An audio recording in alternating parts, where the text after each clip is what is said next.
All right, welcome everyone.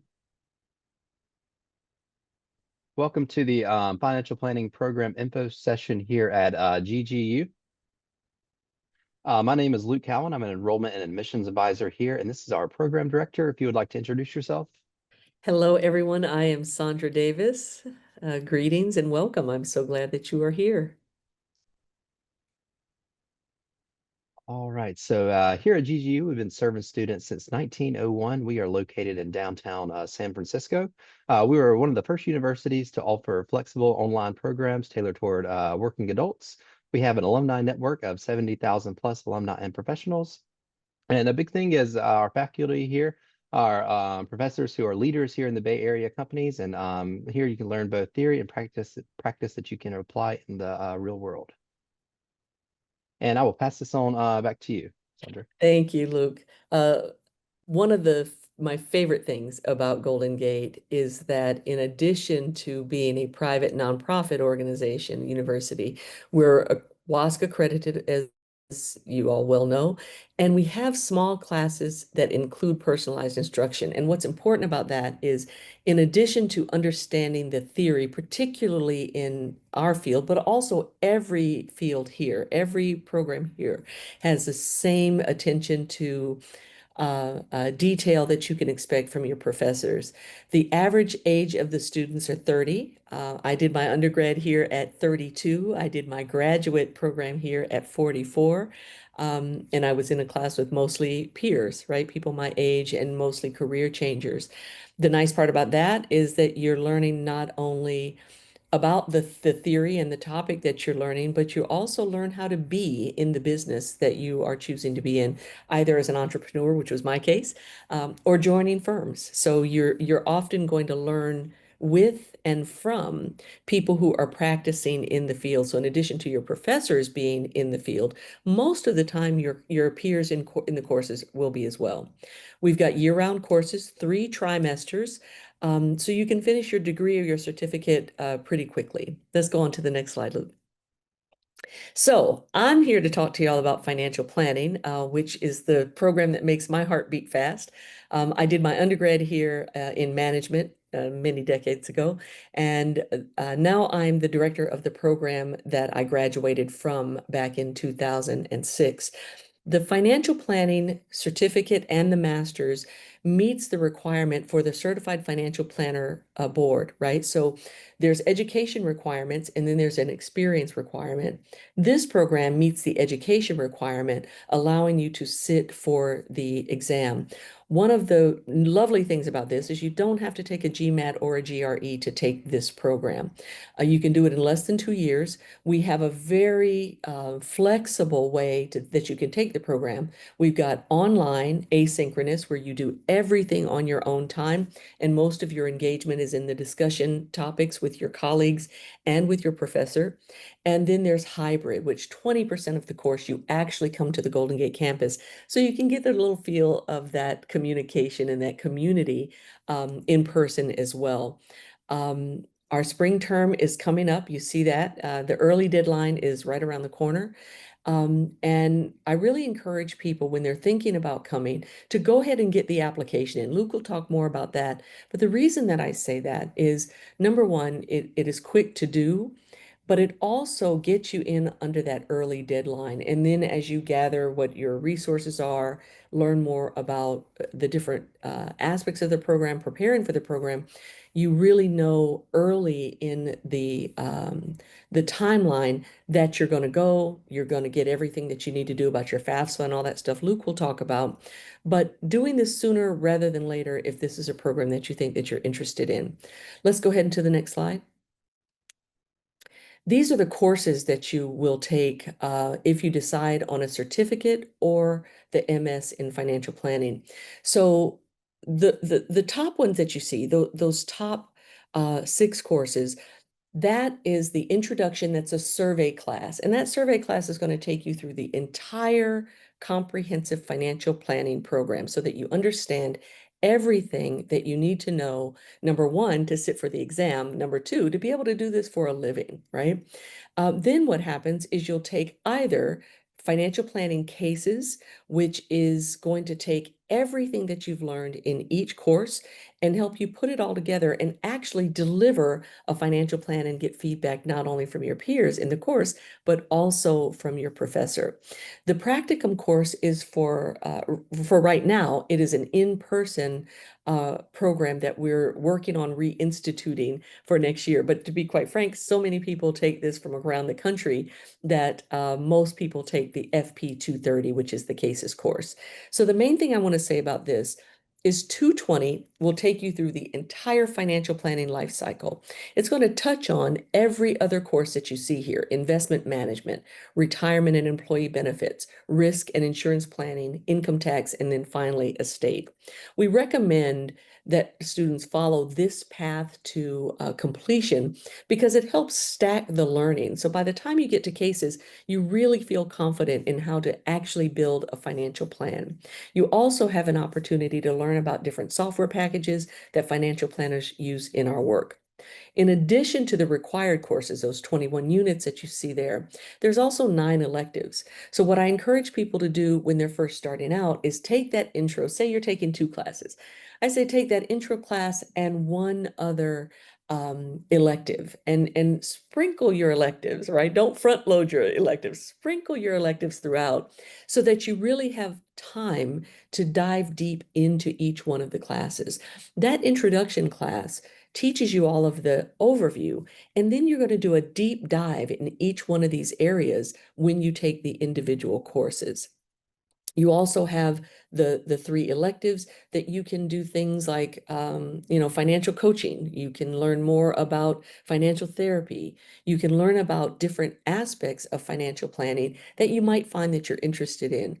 Most people, when they are new to the field, or career changers that are coming from a different area, you might not know until you finish the cases course which area of financial planning you're most interested in. For instance, I thought for sure I wanted to specialize in tax. I loved it. I enjoyed the class. It was great. After I finished, what I really learned was I really care about behavior. So the course, the program you're going to see next is really where I ended up. Although I have a master's in financial planning, all of my work since graduation has been focused on the behavioral aspects of financial planning. Let's go on to the next slide, Luke. That's where this program comes in, right? So we have an advanced financial planning master's, and we have a certificate in financial life planning.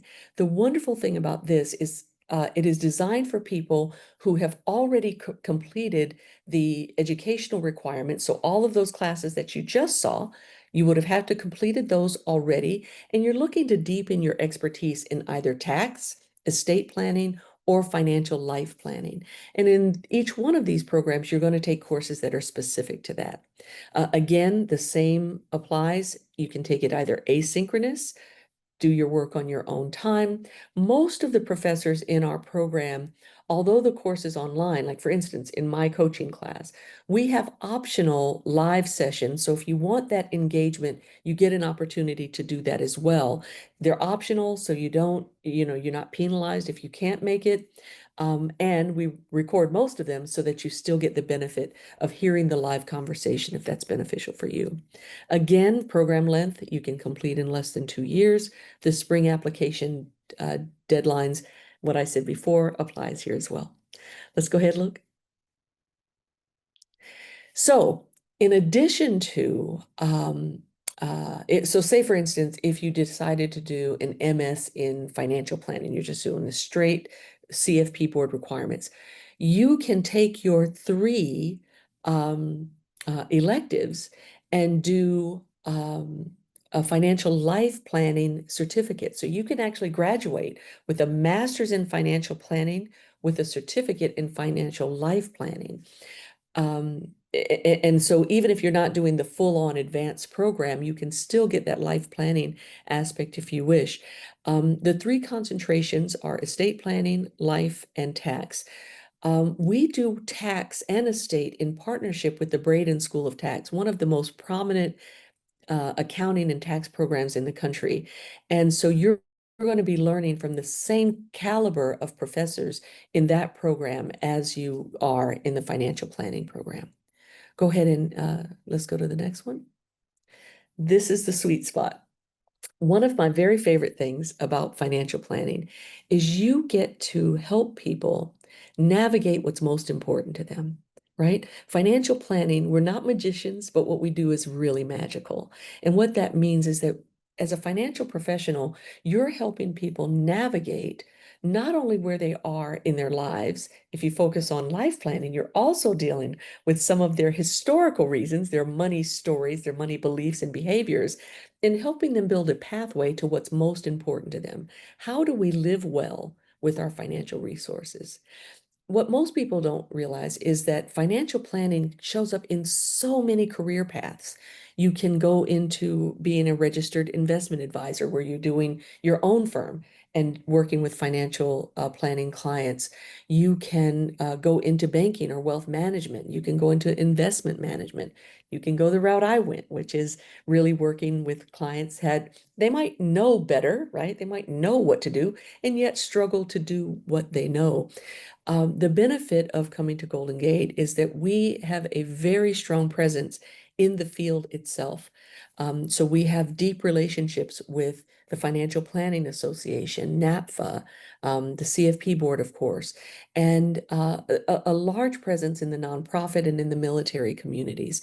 So you can enhance your existing skill set. Almost everything that you've done before shows up in how we work together as financial planners when we're working with clients.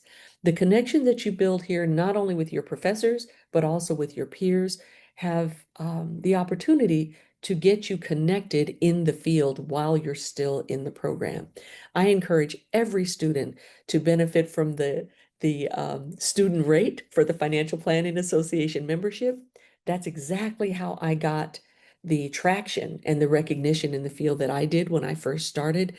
It was worth every dime and every opportunity to go to financial planning events that we often host here on campus. It's also designed for working adults. I was 40 plus when I did this. The benefit of having a program like this is that I was still able to do what I had to do in my life while taking the program. And we really do make sure that the way that the courses are set up, it's very easy for you to follow what your pathway is. The advisors are amazing. Once you work with Luke or somebody on his team to enroll, your advisors help you stay on track to really support your completion. Let's go to the next slide. The difference, I've talked about it before, but it is really important. We are actually one of the oldest financial planning master's programs that the CFP board ever accredited, dating back to 1980. Again, you've heard me say these names before: FPA, NAPFA, Financial Therapy Association. I'm one of the founding members of the Financial Therapy Association, along with Rick Kaler, one of our other instructors, Dave Yeski. We've got professors that are leaders in the field, and they bring all of their weight, if you will, to bear for the students that we serve, not only while we're teaching you, but also when we're helping you connect with folks in the field. We focus on and really emphasize real world experience. So you will leave this program, you will graduate from this program understanding how to do a financial plan, understanding how to navigate financial pain points with the folks that you will be working with. So real world experience. In my class, in the coaching class, you will actually practice. In the cases class, you will actually present a financial plan. And so along the way, you not only learn the topic, but you develop a comfort level that can build your confidence in your competence. Next slide. I think we're back to you, sir. Yeah, thank you so much, Sandra. So yeah, with the admissions requirements, we have for this program here, we are needing a bachelor's degree from a regionally accredited U.S. institution or its equivalent. And then it does show that a cumulative GPA of a 3.0 is or higher is required, but if it is a little bit lower, we require a statement of purpose once you submit your application. So you can discuss that GPA if it is lower in the statement of purpose that's required. Also, a requirement is a resume when you submit your application, just a regular work professional looking at your capabilities here. So again, once you submit that application is the official transcript, resume, and statement of purpose. And then also here for this program, we do have a math prereq of intermediate algebra or math 20.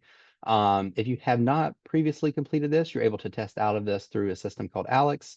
Typically takes about 20 to 30 minutes. But those are the only requirements here for this program.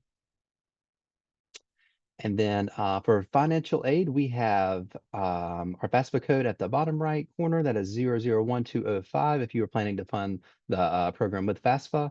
And to learn more about financial aid, you can go to ggu.edu. And I believe, Sandra, you wanted to add something here. I do. So the first thing, look, that I want to say to folks is fill out the FAFSA whether you think you need to or not. That's the first thing. Just fill it out.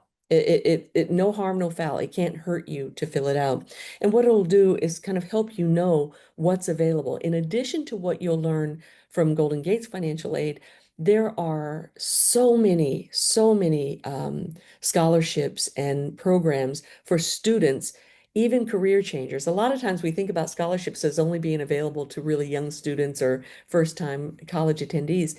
But because financial planning, so many of us are actually career changers.